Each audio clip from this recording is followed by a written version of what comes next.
Am I the red flag for telling my girlfriend her home decor is the reason I won't host a work gathering at her place? Am I the red flag for canceling my wedding because my fiance almost got my dog killed? Am I the red flag for walking out of a restaurant on my girlfriend?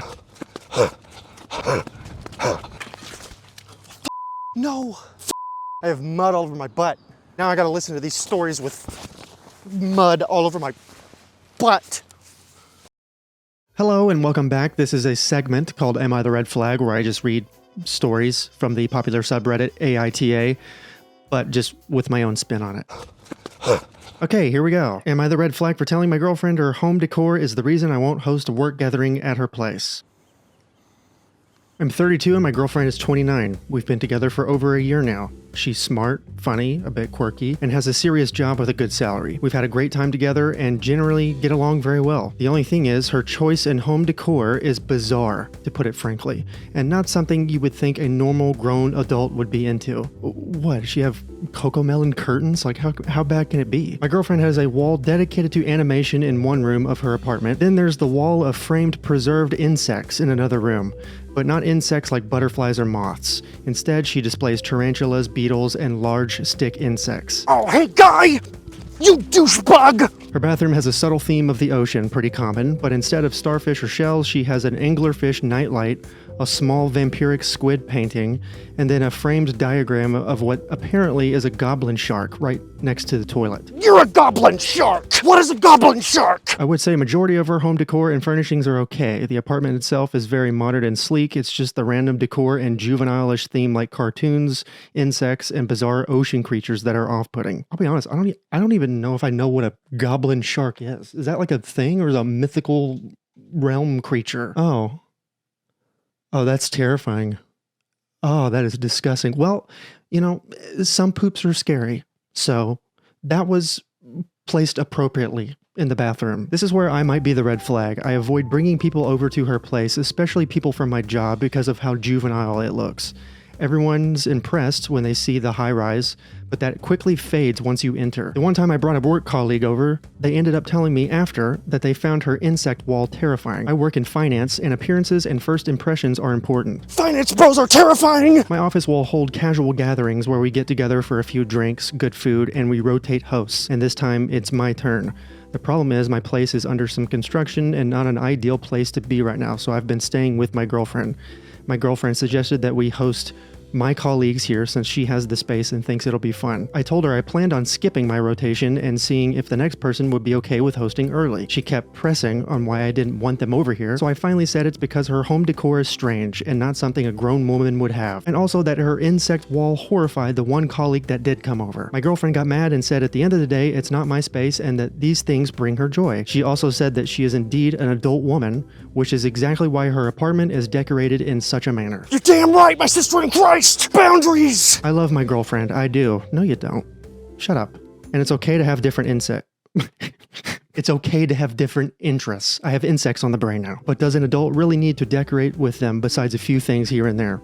I mean, my own mother asked if my girlfriend was autistic after she saw the entire apartment for the first time. So am I the red flag? What? My blood is boiling hotter than a bull at a blood drive. You and your mom both suck for looking down on autism. My girlfriend is autistic, and it doesn't mean that she's any less of an adult. She's got a Lord of the Rings leg sleeve. She taught herself Elvish. She has a college degree, and she's a bodybuilder. So if she comes after you, I can't stop her. Look at me. I'm built like the stick insect on your girlfriend's wall. Number two, you don't like your girlfriend. What, do you think she was going to have spreadsheets on her wall? You think she was going to have Excel placemats? Number three, you're worried about a work colleague who has no control over your career. The only reason why you hold their opinion to such high value is because you're embarrassed by your own girlfriend's interests. It's understandable if you think your girlfriend's home is not suitable for her work event, but it's your hypercritical attitude that is off-putting. Like, you can't expect someone to dull their entire personality and what makes them happy in their own space just to make you feel more comfortable. I know people like you. You wear fancy clothes, you go to church, and you put on this outward appearance that makes you feel like you have the authority to judge others because they look different than you, they act different than you, and then you expect them to conform to what you're doing because your way of dressing and acting and the music you listen to is just supreme. You're vapid. You spend so much time on the outside that you neglect everything on the inside, you and everyone in your circle. You put a turd in a ball gown and you expect the whole world to not smell anything? No.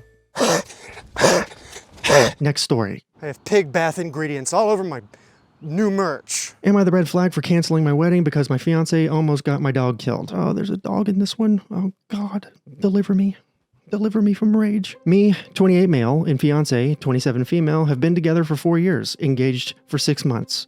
I have a 7-year-old lab mix who is the greatest dog in existence. On Saturday, my fiance had a bachelorette party at home. I stayed with my parents, but I left the dog with her because she likes having him there.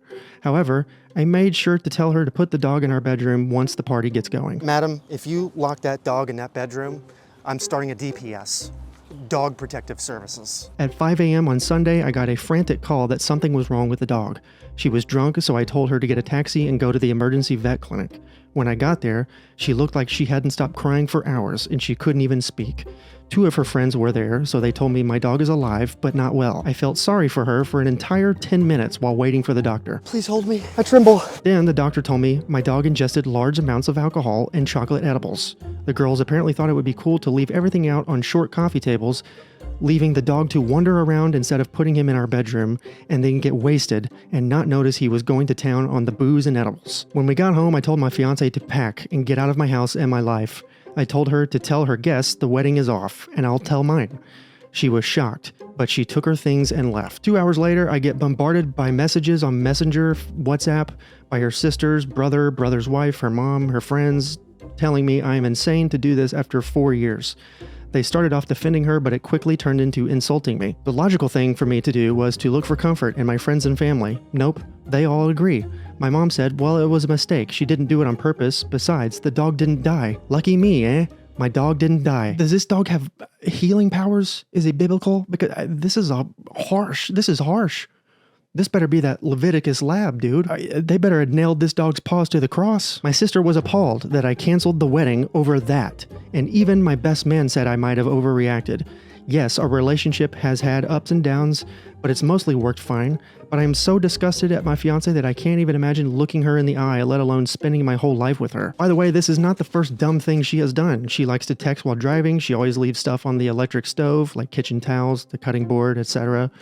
Even though she has turned on the wrong burner and burnt whatever it was on it several times in the past, and similar dangerous things. It's not something I hold against her in the sense I would ever mention it in a fight. Why not, fucker? Fella? But I'd be lying if I said I wasn't worried that she might end up killing herself or someone else. For example, my dog. I'm 99% sure I will stand by my decision, but am I really a red flag? Literally nobody's on my side and I have no idea what to think.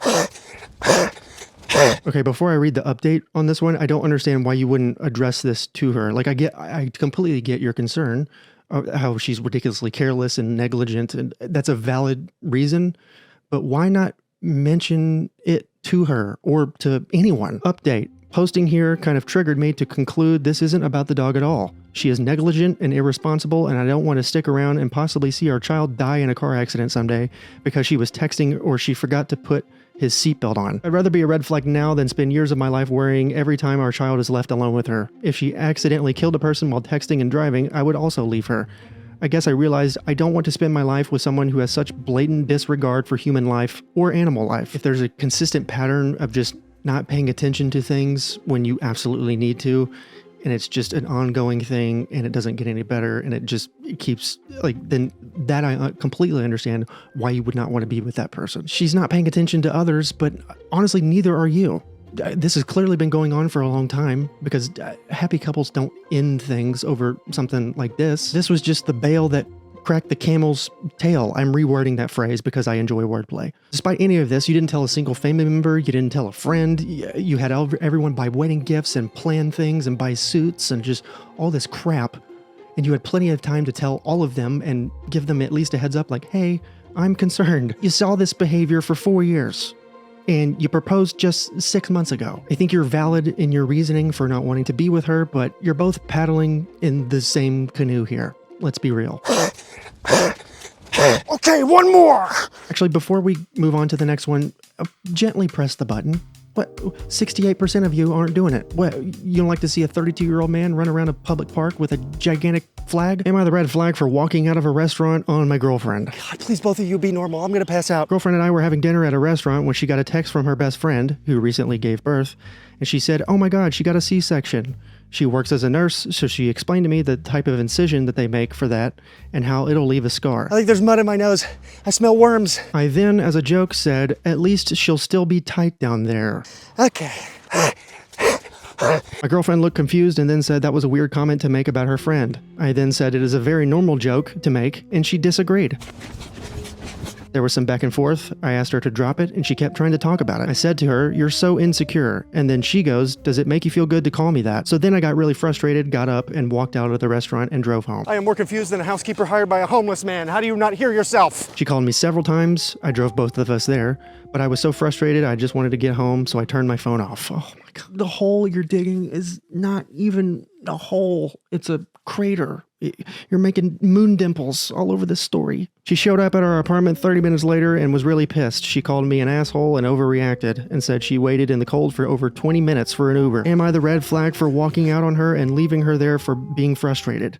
I don't think I need to give my opinion here. The joke is biologically incoherent. You sound like you're in Kappa Sigma Alpha who gives a fucka. You left your girlfriend stranded. You got frustrated over absolutely nothing. You actually overreacted. Now that I think about it, just let's all meet back up in the next video. It's about O.J. Simpson and his disturbing red flags that he displayed before he did what he did. There's a lot of research and spooky documentary music, and I put a lot of effort into it, and I think you'll enjoy it. And you might learn something about the case that you never knew before. Okay, toodles.